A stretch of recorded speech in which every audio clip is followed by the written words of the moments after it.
Hello and welcome. This is part 3 of my Alienware Area51-R2 upgrade videos. Today we are going to talk about the last upgrades that I did, and as you can see, or maybe you can't see it, but I did finally upgrade or replace the motherboard and the CPU and also the CPU cooler. So in a moment I'll show you some more details about how I did these things, but this is just an overview of how it looks today.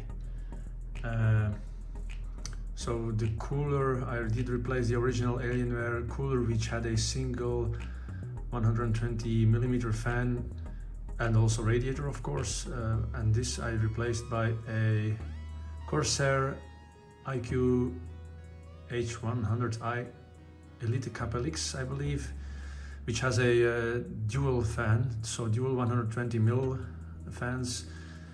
This means it has a double size radiator, which I had to mount to the front of the case. So this is what you can see right here. I did have to cut a big hole into the metal chassis.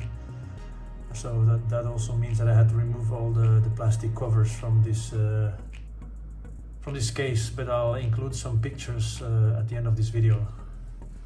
So as you can see, I've mounted it the correct way, which means tubes down, pump up, which means that there is virtually no risk of getting some air bubbles trapped into the pump here.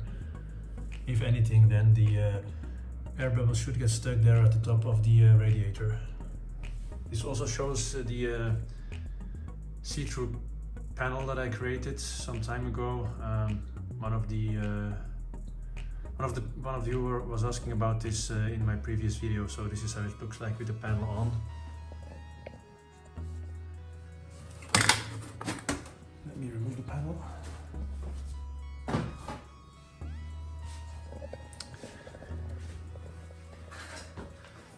So this is how it looks without the panel.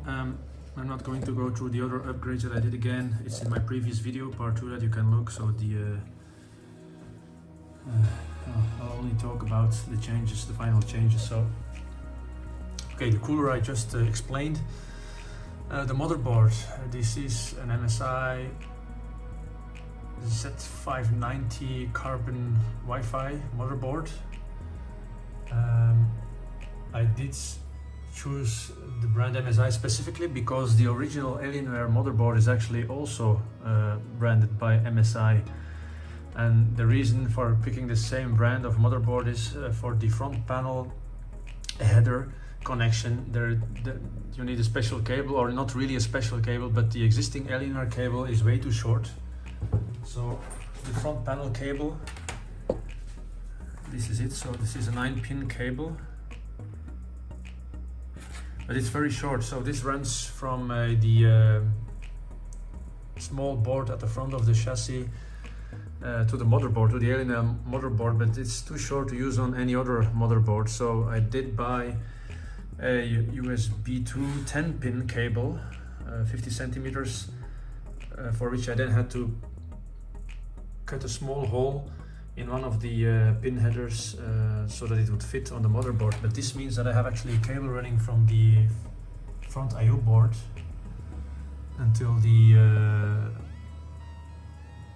I/O connections of the motherboard. So the front I/O connections of the motherboard. So if you don't do that, then you basically cannot turn on your desktop by using the Alienware head. And as you can see, the Alienware colors are still running.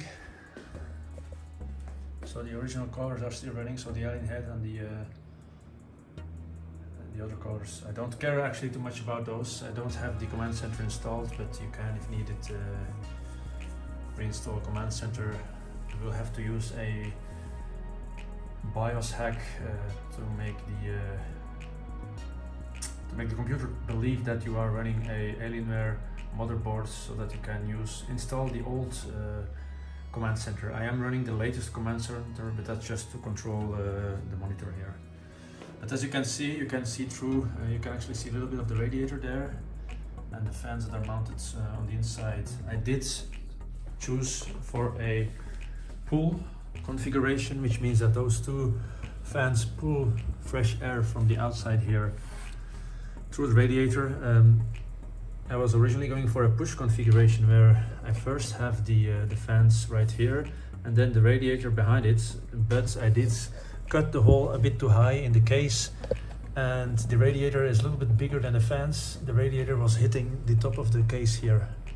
So I was not able to install the fans first and then the radiator, so unfortunately I had to do it the other way around, which is now a pull configuration, which means that probably my CPU is running a few degrees hotter than it could be. The CPU is a Intel i9-11900K, so it's a 11th gen CPU. Together with the 11th gen PCI features of the motherboard, gives me the best performance that I can have at the moment. As you can see there, the LEDs showing on the motherboard is showing the CPU temperature, and this might seem a little bit high. So I'm running idle at the moment. It's about 55 to 60 degrees, but that is because I have the CPU overclocked at around 5.1 gigahertz at the moment. So it comes stock at 3.5, but I have all cores overclocked to around 5.0, 5.1 gigahertz, which is the reason that it runs a bit hotter than usual when it's running idle.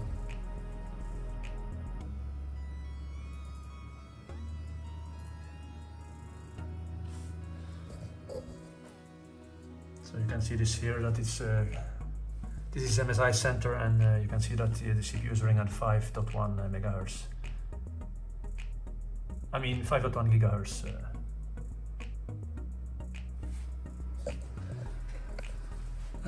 What else? Oh, the outlet for the hot air is a single 120mm fan at the back here. This is where the previous radiator was located with a push-pull configuration.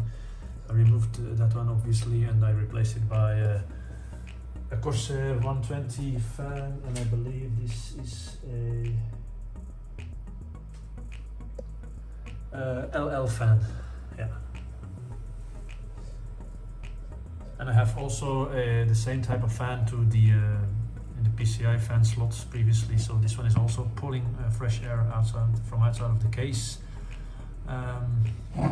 As you can see, my GPU, which is an Aorus 3080 Xtreme, is running idle at around 26 degrees, so that means that the actual cooling configuration I have here is working pretty much okay. It's not the best case for optimal cooling, but I don't care about that. I obviously did want to use my Alienware case here because I like the design.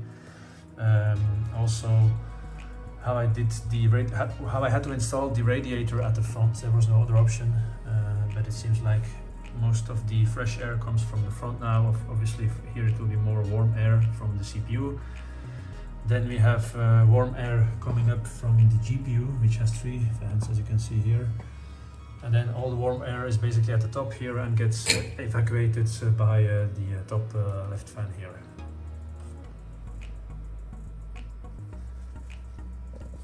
Of course, I still have I still use Corsair. I use the Commander Pro, and then I also use the what is it called? Commander Core, I believe, that is delivered with the AIO, so with the capellix cooling you get the Commander Core.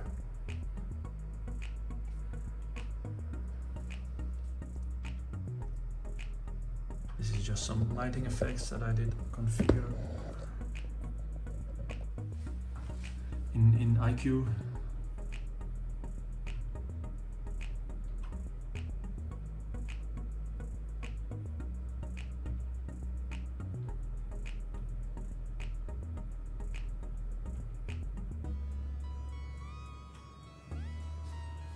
I'm still using the NZXT USB splitter, as you can see there, just because I bought it previously with my previous motherboard. I had to use this USB splitter so that I could connect the Commander Core.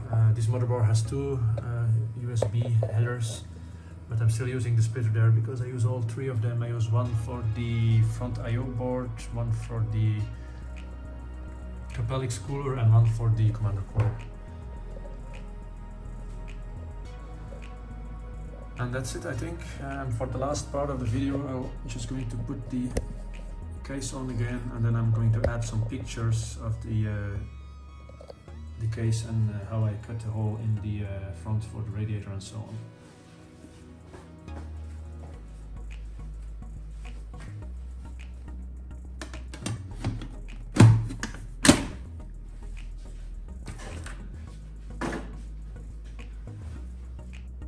Oh, and one thing I forgot to mention is that together with the motherboard, CPU and cooler, I also replaced the previous SSD that I had. I did replace it by an M.2 drive, which is located there at the top, just above the GPU. And this is a Samsung 980 Pro 2TB M.2 drive, which means that I can utilize the full PCI 4 connectivity between the GPU, the storage, CPU.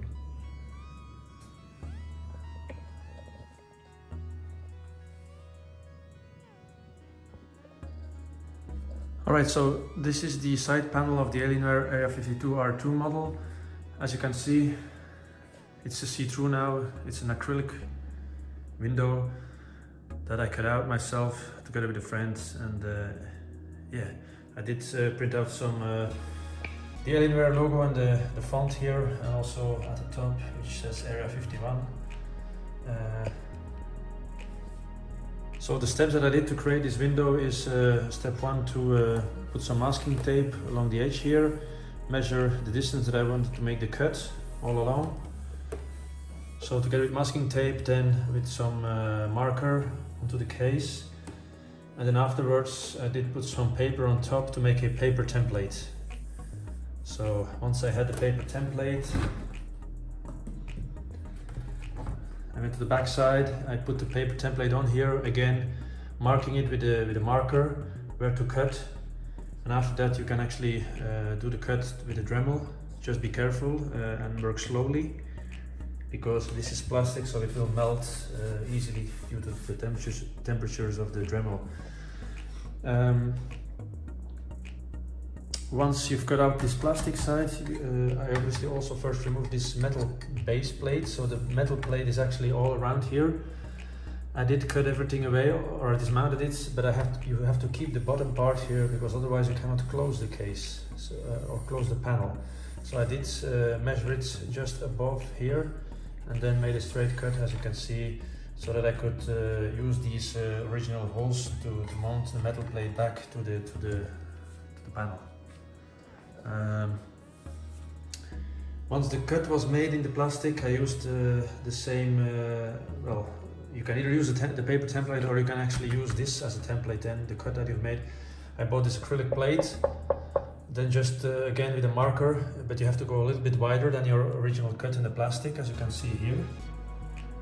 So I went about, I believe, 1 centimeter wider on all sides here. Then you cut out the acrylic.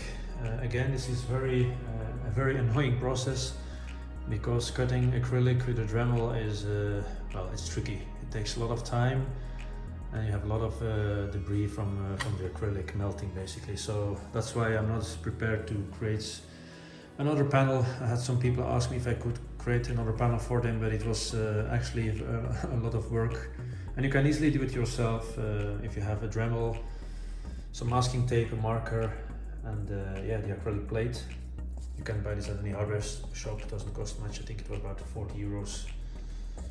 And then the final step is to fit the acrylic back into the panel, and for that we just used some special glue, as you can see here. So it's not perfect, as you can see, but this is the inside, so you don't really see it from the outside. So I've just glued it in. Also, when you make the top cut, make sure that you leave this part on, because this is the hinge. So make sure that you don't go too high to make this cut here. As you can see, this is just glued in. But when you turn it around, you actually don't see the glue.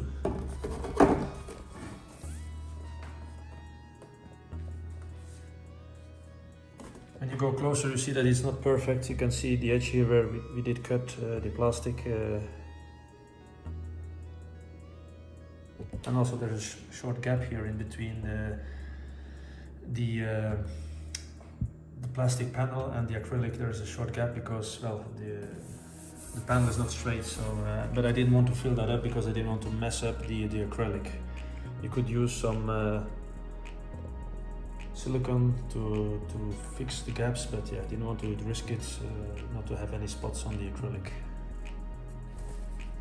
And that's it for the panel.